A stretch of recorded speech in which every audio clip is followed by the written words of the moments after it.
Assalamu alaikum. Today is the fourth lecture of compiler construction. अभी तक जो हमने कंपाइलर कंस्ट्रक्शन के की क्लासेस ली हैं या पिछली क्लास में हमने बात की थी टू पास कंपाइलर की। अभी तक हमने सिर्फ टू पास कंपाइलर की बात की है, जिसमें आपके पास फ्रंट एंड होता है और बैक एंड होता है और दरमियान में आईआर होता है। ठीक है, फ्रंट एंड होता है, बैक एंड होता है और दरमियान में आईआर होता है। आज जो है हम एक नई टाइप पढ़ रहे हैं कंपाइलर की, जो कि है थ्री पास कंपाइलर। और इसमें जो नई चीज़ है वो फ्रंट एंड और बैक एंड के अलावा एक मिडल एंड भी है।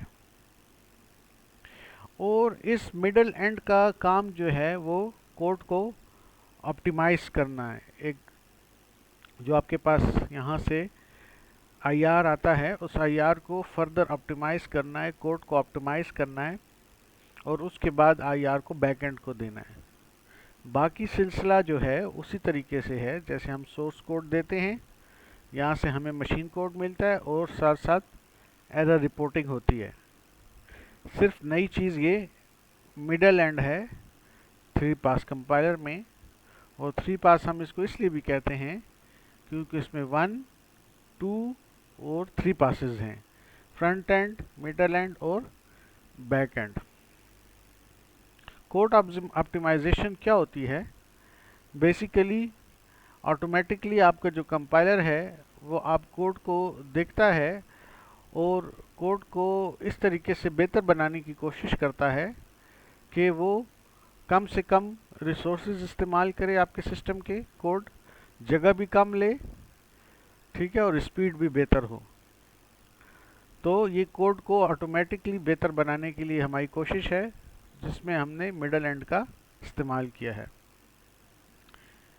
एग्जाम्पल एक ले लेते हैं, declare int I and then never used. अक्सर आपने देखा है आपके पास एक एरर आता है कि आपने एक वेरिएबल डिक्लेयर किया है और उसको कभी इस्तेमाल नहीं किया। इस तरह के इश्यूज या ऑप्टिमाइजेशन आपको एरर के थ्रू भी हो सकते हैं। इसके अलावा ऑटोमेटिकली मिडल एंड इसको रिमूव कर सकता है। Loop invariant, a variable in a loop whose value doesn't depend on the loop।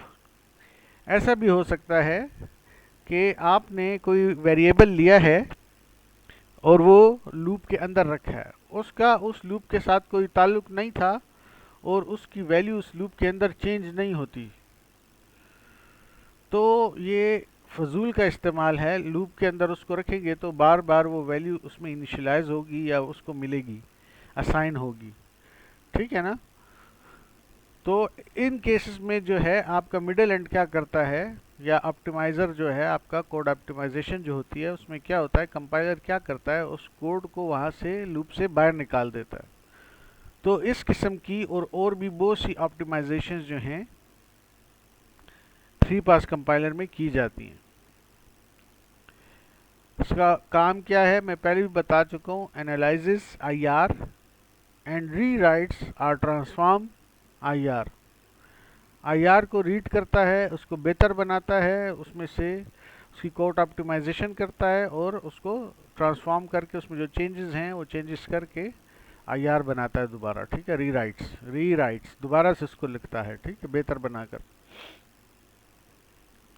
Primary goal क्या है? Primary goal is to reduce running time of the compile code. मेन जो हमारा गोल है वो ये है कि हम किस तरीके से अपने प्रोग्राम का रनिंग टाइम कम करें। ठीक है, रिसोर्सेज को कम से कम हमने इस्तेमाल करना है। बिला वजह कंपाइलर को बिला वजह कंप्यूटर की जो रिसोर्सेज हैं, सीपीयू है, रैम है, बाकी जो चीज़ें हैं उनको बिला वजह इस्तेमाल नहीं करना है।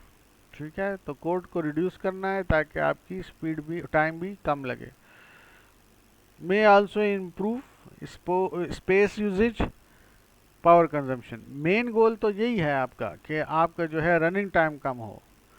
लेकिन रनिंग टाइम जब कम होगा, किन उनके साथ और चीज़ें भी रिलेटेड हैं। आप जब कोड कम करेंगे तो स्पेस भी वो कम लेगा, आपकी जो जो काम जल्दी ख़त्म होगा। फॉर एग्जांपल आपका 10 घंटों का प्रोग्राम था वो 5 घंटों में ख़त्म हो जाता है, तो आपकी जो बिजली लग रही है वो भी कम लगेगी। आप कहेंगे कि सिस्टम तो ऑन होता है, बिजली का इससे क्या ताल्लुक है? ऑटोमेटिक सिस्टम्स भी होते हैं जहाँ पे